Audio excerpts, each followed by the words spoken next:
이제 본업으로 돌아왔습니다. IT 취업 희망자가의 통화량 증가와 자산 인플레이션 함정. 언제나 영편부터 지적 게으름은 여러분들을 가난하게 만들 수 있습니다. 열심히 살고. 저는 이번 선거에서 최소한의 양심은 지켰어요. Z세대 학생들을 받아서 키워서 취업을 시키는 입장에서 최소한 돈 풀면 안 된다고 이쪽에 표를 줬습니다. 최소한의 양심은 지켰어요. 정치인한테 자아의탁하는 사람들이 지지자라면 저는 정부가 뭘 해줘야 된다라고 바라지는 않는 사람입니다. 정부는 규제와 보호를 보통 동시에 같이 해요. 규제를 때렸다는 건 반대로 보호도 해주겠다는 거예요. 그 규제를 준수하는 동안. 세금을 높이잖아요. 신흥 부자가 탄생하지 못하게 하는 대신에 기존 부자를 유지시킵니다. 저는 여기서 신흥 부자와 기업가가 탄생하기 위해서 규제를 없애야 된다라는 계열에 있는 사람이에요. 그걸 주장하는 사람이에요. 기본적으로는 모든 걸 쟁취하는 걸 목표로 하고, 그러기 위해서는 산업, 국가시장, 글로벌 시장이 어떻게 변하든 알 수 있어야 됩니다. 감각을 연결해놔야 돼요. 우리가 보통 기본기를 다지고 난 다음에 응용기에 들어가거든요. 그래서 능숙해지면은 그때부터는 시장의 감각을 열어놔야 됩니다. 그리고 그 감각에 맞춰가지고 새로운 기본기와 응용기, 그렇게 움직여야만 좋은 결과가 나옵니다. 근데 대다수 사람들은 시장이 어떻게 돌아가는지 이해하지 않고 돈이 어디로 몰리는지 생각하지 않고 그냥 자신의 하는 일로만 합니다. 이게 사실 장단이 있는데 직장을 다니게 되면 좀 더 능숙해지는 대신에 시야가 좁아져요. 그래서 주말마다 책을 읽고 시장이 바뀌는 거 알고 이런 것들이 굉장히 중요합니다. 사실 연차가 10년차 정도 넘어가면 움직이는 사람들은 그냥 단체방에서도 각종 경제 이슈 보고서 이거 뭐 회계 컨설팅 이런 데서 만드는 거 있거든요. 이런 것들이 그냥 알아서 들어와요. 예를 들어 이번 선거 끝나고 난 다음에 바로 한 5개 들어왔어요. 끝나고 난 다음에 이제 이렇게 될 것이다 라고. 그러니까 그런 거에서도 있고, 그 다음에 그해 이제 기업의 IT 예산이 얼마가 되는지 그런 것들의 전체적인 통계도 쭉 들어오고, 같은 어에서 어떤 걸 이야기했는지 그런 것들도 들어오고, 제가 직접 보기도 하고, 그런 것들이 저한테는 들어옵니다. 그리고 직접적으로 확인할 수도 있고요. 그래서 언론에서 이야기하는 것과 이거 맞아? 아니야? 이런 거 구분할 수도 있고. 이런 감각을 모르면은 기회도 놓치는데, 기회는 차라리 놓쳐도 괜찮은데 위기를 놓치잖아요. 그러면 치명타를 맞아요. 치명타를 맞으면 가요, 한 방에. 진짜 위험해요. 뭐 네트워크 엔지니어들도 그렇고, 제가 2013년부터 이걸 하고 있거든요. 처음에 보안할 때 저밖에 안 했어요. 근데 저는 보안할 때도 처음에 보안관제 나올 때 이거 법 통과될 때 보안관제 해야 되겠다. 그리고 모의행하고 보안 컨설팅하고, 그리고 보안업계가 코딩에 소홀할 때 코딩을 해야 되겠다. 지금 시대가 코딩을 해야 되는 방향으로 가고 있다. 그리고 클라우드에 무심할 때 클라우드를 해야 되겠다. 이렇게 하고, 그 시기에 이제 모의해킹이 별로 그 높은 수준까지 돈이 되지는 않았거든요. 그래서 모의해킹 하는 친구들 AI로 많이 전직했습니다.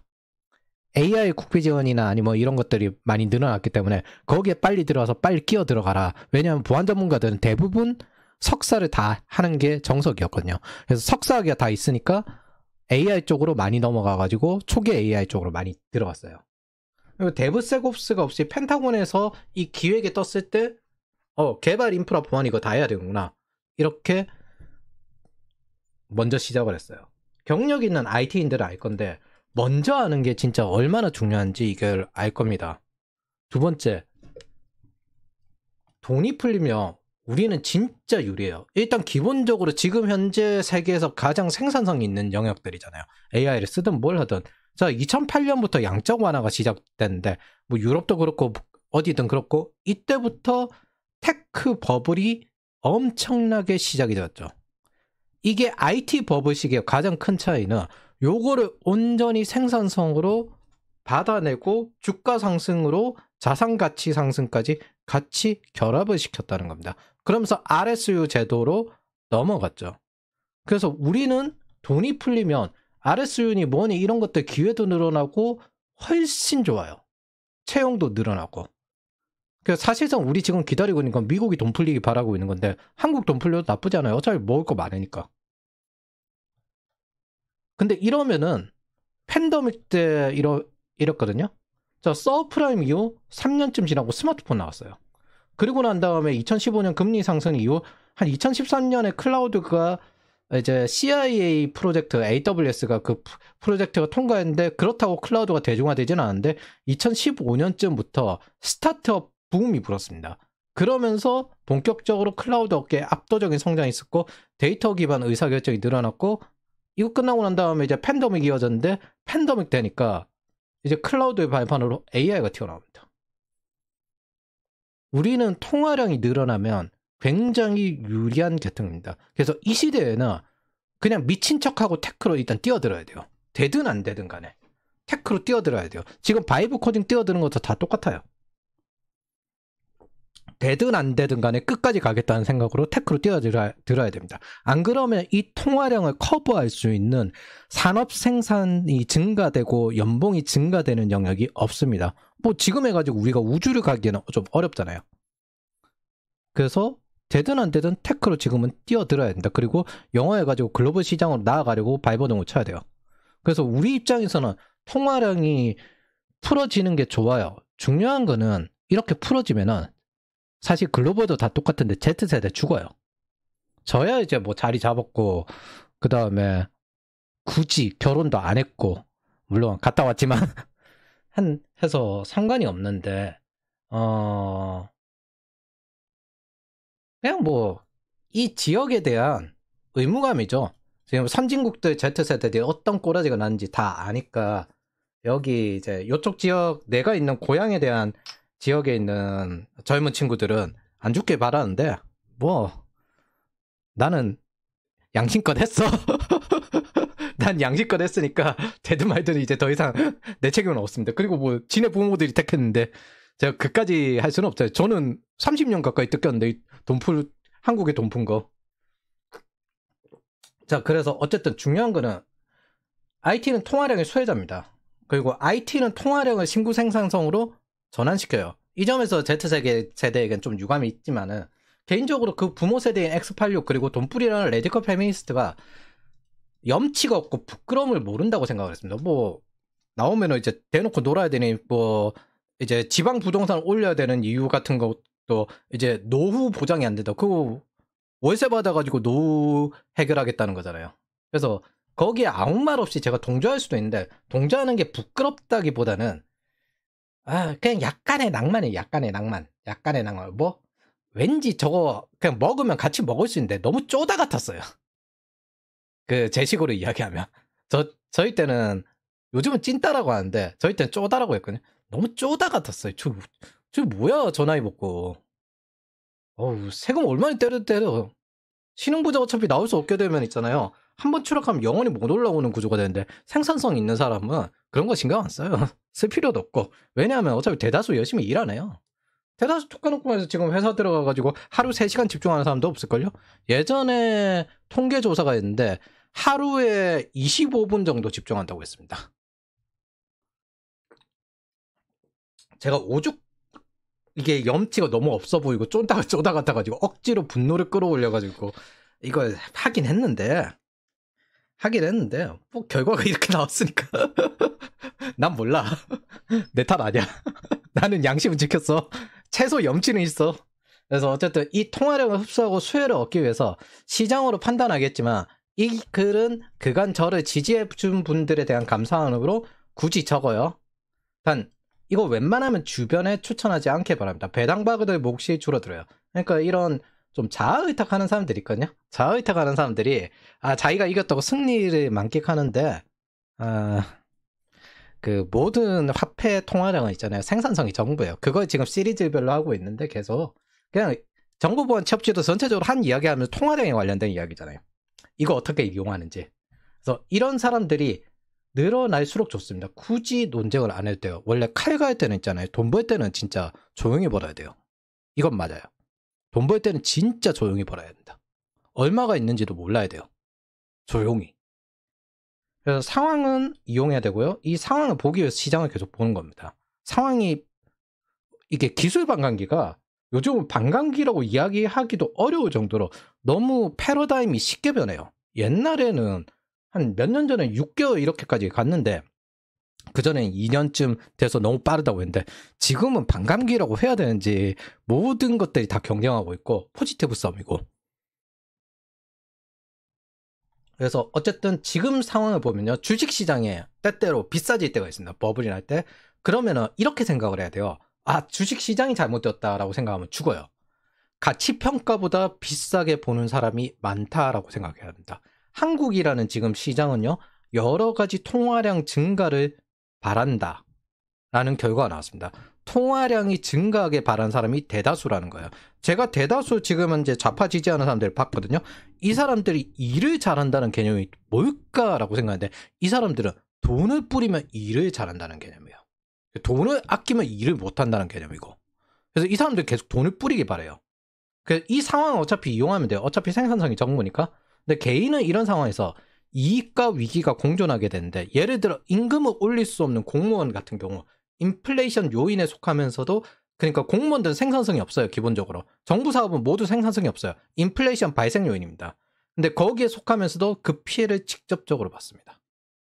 왜냐하면 자기 임금이 그 인플레이션만큼, 자산 인플레이션 특히 이것만큼 못 따라가거든요.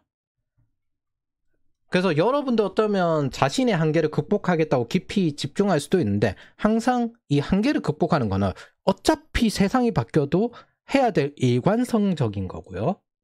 세상 네트워크에 무감해서는 안 됩니다. 이거 무관심한 건요, 자신에게 무관심한 거고, 자신을 보호하는 게 자산이거든요. 그래서 해야 할 일을 먼저 해야 됩니다. 자산과 현금 파이프라인. 우리나라의 근본적인 문제점은 부채에 투자를 해요. 이거 언젠가 터지긴 터집니다. 이거 안 터질 수가 없어요. 생산성에 한계가 오기 때문에. 그럼 그 터진 거 최대한 막으려면 방법은 외투사한테 넘기거나 아니면은 그냥 새로운 신흥부자가 나와서 사거나 이거밖에 없는데, 제가 보기에는 외투사한테 넘어가지 않을까. 저 서울에 있는 부동산 가지고 있다고, 지금은 이제 강남에 부동산 가진 전 뭐 금융사 그 대표 뭐 이런 사람들도 생활비 부족해가지고 이 부동산 팔아야 되는데 뭐 못 팔고 이러거든요. 단카이 세대들, 일본의 단카이 세대들도 그 부동산 외국인한테 많이 팔았어요. 왜냐하면 생활비가 부족해서. 그 상황이 터질 가능성이 높습니다. 근데 내 아예 방금 나는 할 거 다 있어. 어쨌든 제 경제관이 현실에 개입되지 않았다고 해서 세상이 끝난 것도 아니고, 제 이익에는 단기적 손해조차 없습니다. 오히려 제 손해는 이런 사실을 넓게 퍼뜨리는 거에 있습니다. 제가 원래 매번 정보보안 취업지도 할 때 기본적인 거 하고 난 다음에 학생 버전은 따로 만들어요. 그래가지고 거기에 집어넣거든요. 그 노션에다가. 근데 잘 생각해보세요. 저도 보면은 어쨌든 유튜브 이제 제법 보시는 분들이 늘어났는데, 어느 순간부터 유튜브 제가 초창기에 할 때 인기 있는 컨텐츠들 할 때는 몇천 나왔는데 갑자기 썸네일 이상한 거 그리고 잘 눈에 안 띄게 만들고 유튜브를 길게 만들고 썸네일을 대충 만들어요. 왜 그럴까요? 네, 조정하는 거예요. 분모가 커지면 배당이 줄어요. 게다가 특히 보안시장 같은 경우는 그렇게 대다수의 시장이 아니기 때문에 매년 한 300명 정도 퀄리티 있게 만들어버리면은 그거 임금 떨어집니다. 농담 아니라. 한국은 그렇게 넓지 않아요. 미국은 되는데. 제가 한때는 사랑 공부하던 때도 있어요. 근데 세상 네트워크에 무관심하고 한번 큰 기회를 놓친 적이 있거든요. 그래서 여러분들 꼭 이걸 기억하십시오. 이거 지적 게으름입니다. 지적 게으름. 이거에 무관심한 거. 이게 자기가 하고 싶은 것만 하다 보니까 하던 것만 집중하는 게 편한데, 그게 여러분들을 가난하게 만들 수 있습니다. 주말에 꼭 책 한 권씩 정도는 읽어보시고, 그래서 세상 네트워크에 대해서 결코 무관심하지 않아야 됩니다. 어쨌든 이 기나긴 통화량에 대해서 설명이 끝나고 있습니다. 그리고 아마 통화량 이야기는 오늘이 마지막이지 않을까 싶습니다.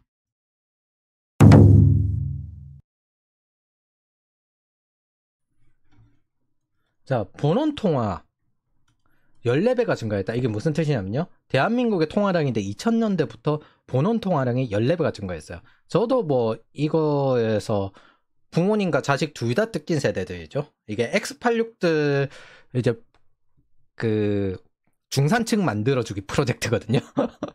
IMF 이후 X86들 중산층 만들어주기 프로젝트 요전에는 수백 프로 주고 그래서 이렇게 본원 통화량이 14배가 늘었어요. 2000년대부터. 자, 이 14배가 늘었는데 도대체 이 돈 다 어디 간 거지? 연간으로 따지면 11.26%가 증가합니다. 여기에다가 우리는 수출주도라 가지고 돈이 더 들어왔잖아. 잠깐만.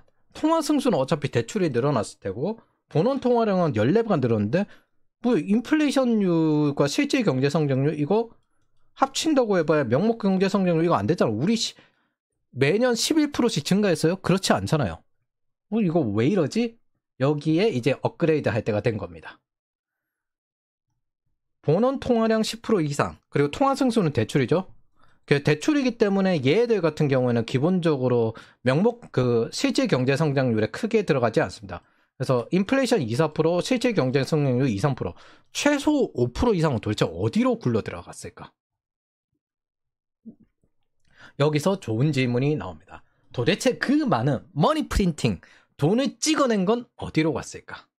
첫 번째 자산 인플레이션으로 넘어갔습니다. 부동산, 주식, 채권금, 그리고 신흥자산의 코인, 그리고 해외자산. 여러분들도 이해하듯이 한국 부동산이 올랐습니다. 아파트 상가 등 오피스텔. 그리고 한때 오피스텔이 10% 수익률이라고 할 때가 있었어요. 한 2014년 정도인가? 그리고 주식, 채권, 금, 신흥자산, 이제는 국민연금의 장기 수익률을 보장할 미국 주식까지 여기에 돈이 흘러갔죠. 이건 아래랑 연결되어 있습니다. 자, 기업의 현금 보유가 집중합니다. 근데 우리나라 기업은 대다수 수출 기업이죠. 이 뜻은 본원 통화량보다는 해외 국가의 통화량에 영향을 받는 거예요. 사내 유보금이라는 좌파들의 말은 좀 저기에 세금 때려야 된다고 하는데 이거는 옳지가 않습니다. 일단 이 유보금은 비상 대응용이기도 한데 현금이 아니에요. 멍청하게 현금으로 가지고 있어요, 기업이. 이거 계속 어떻게 돼요? 인플레이션으로 화폐 가치가 높죠.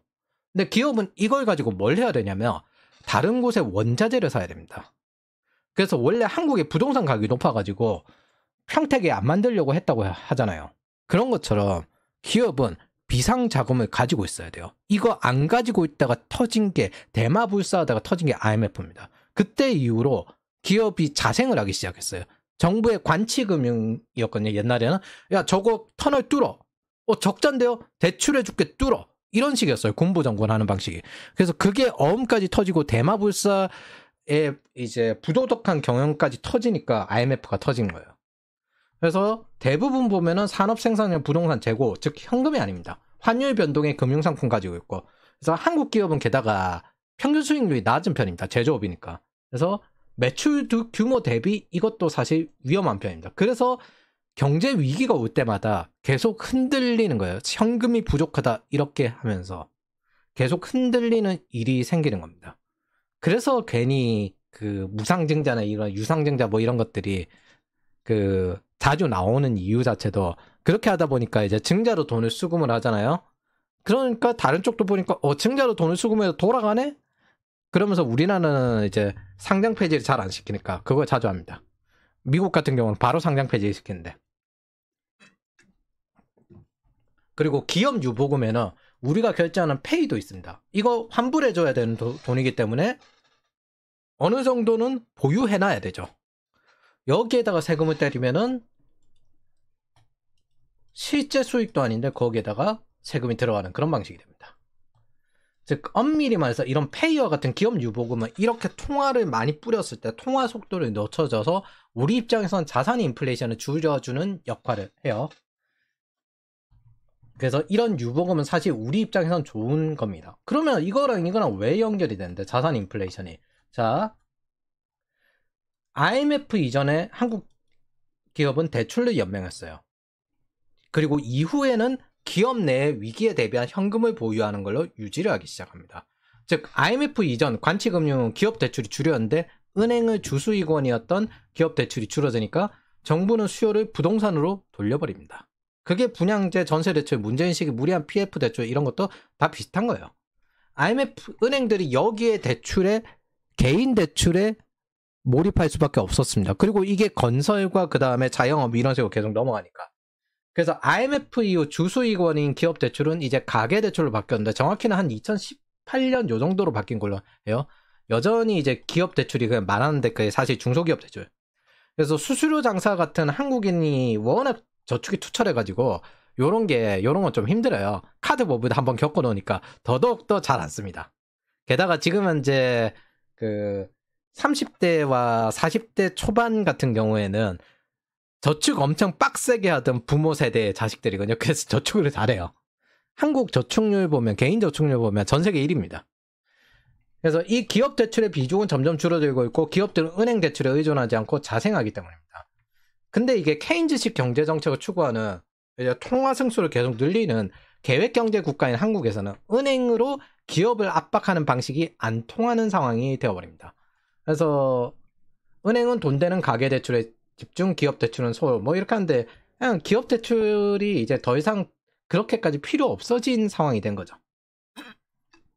호경기 때. 옛날처럼 호경기라고 기업 대출을 하는 방식이 아니라 점점 기업 대출의 비중이 줄고 그리고 중소기업들이 기업 대출을 많이 받았는데 이제 스타트업들이 VC에서 투자를 받아가지고 그 자생을 해요.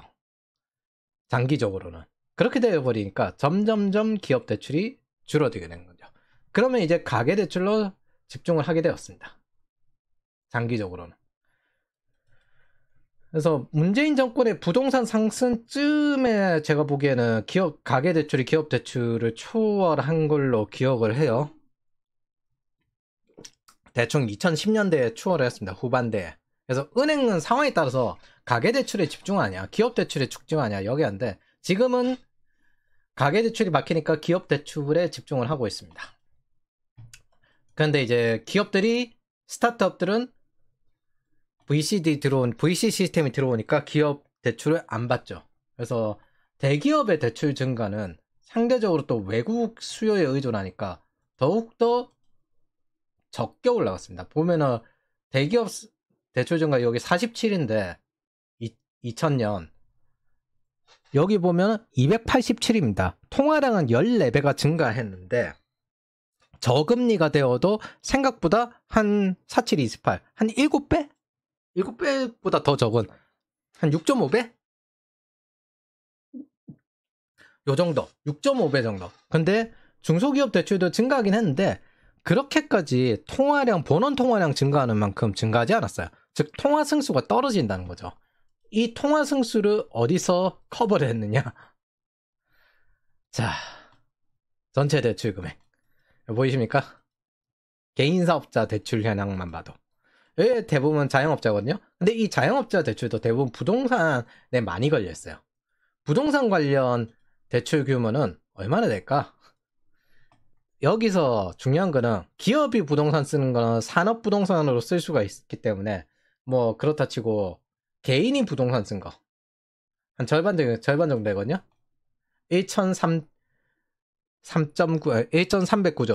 1,309조 그러면은 기업 대출 총액이 1,338조인데 개인 사업자 대출이 1,123조 그리고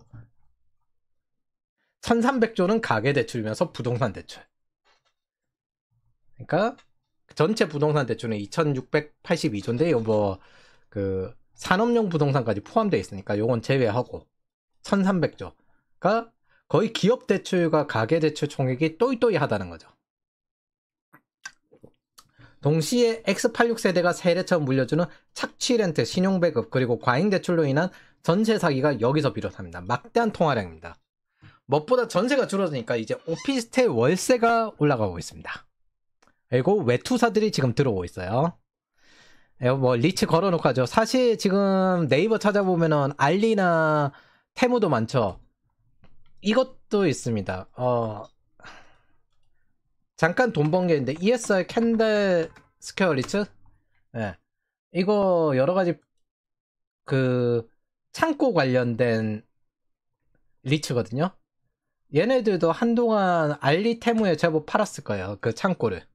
원래 이거 전쟁 날 때 물류 창고 이게 제일 중요해가지고 지금 독일에도 그거 대비하고 있고 그렇긴 한데 이게 다 파악되면 어떻게 될지 모르겠네. 어쨌든 한국에서 오래 살 거라면 서울의 사대문 안이나 오피스텔이나 빌라 하나 정도는 구해두길 원합니다. 투자 자산이 아니라 생존 자산으로서 여기 사대문 안요. 사대문 안이라고 했어요. 그 외는 아니에요. 근데 장기적으로 외투사가 다 먹지 않을까 싶긴 해요. 근데 요 외곽 쪽은 제가 보기에는 인구가 더 줄고 줄여야 되기 때문에 실제로 또 돈 되는 쪽 직주 근접에서는 강남권에서 쭉 내려오는 이쪽이지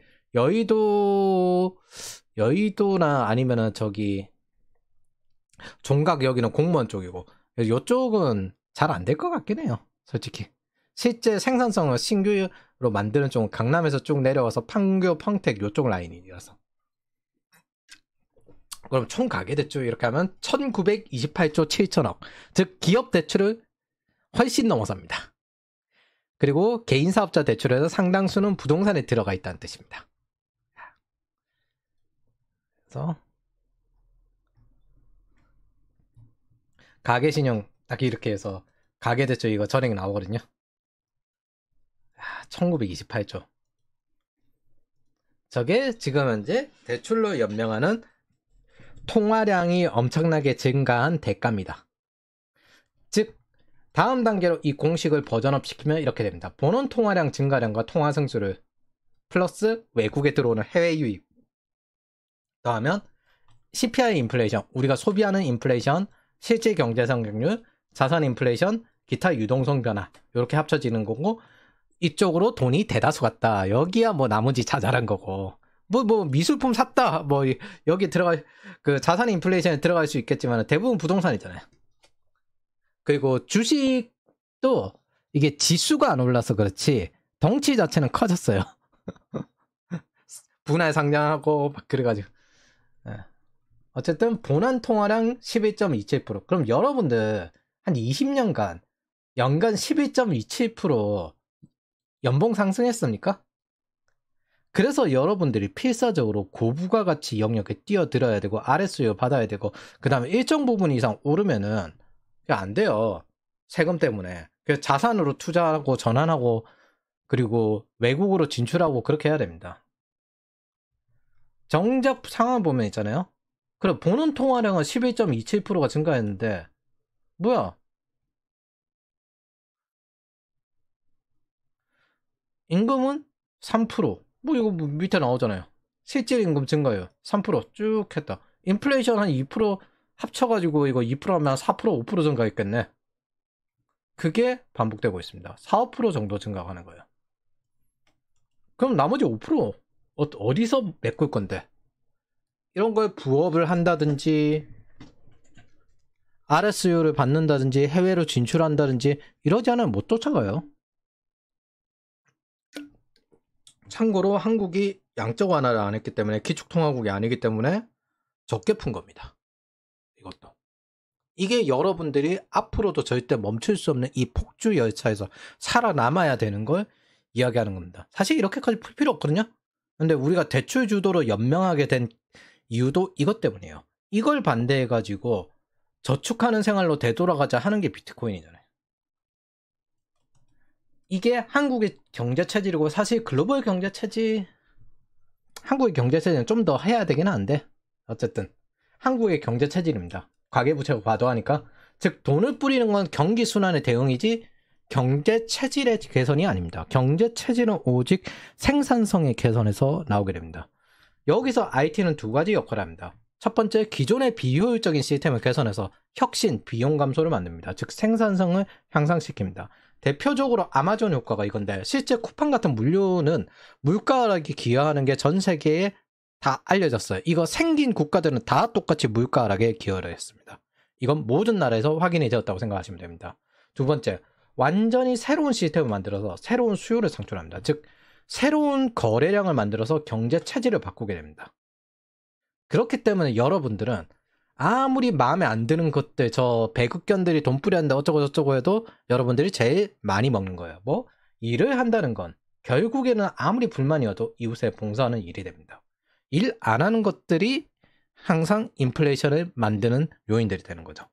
화폐 수량 방정식을 보면 사실 이렇게 되어 있습니다. 그런데 이 V 통화 속도가 그냥 거래 속도가 뭉뚱거리거든요. 그래서 이걸 제대로 이야기를 해보면 이 본원 통화량과 그 다음에 실질 통화, 그러니까 실질적으로 산업에 쓰이는 거래량, 통화 거래량, 그게 실질 가격과 그 다음에 실질 성량. 근데 금융거래로 만들어지는 거 있잖아요. 자산시장에서 자산 가격을 증대시킵니다. 실질 거래는요, 인플레이션을 감소시키고 세금을 창출하고 세금을 감소시킵니다. 더 많은 거래량을 통해서 세금을 감소시켜요. 물론 이제 공급이 부족하면은 인플레이션이 날 수 있지만 기본적으로는 이래요. 통화량을 줄이고요.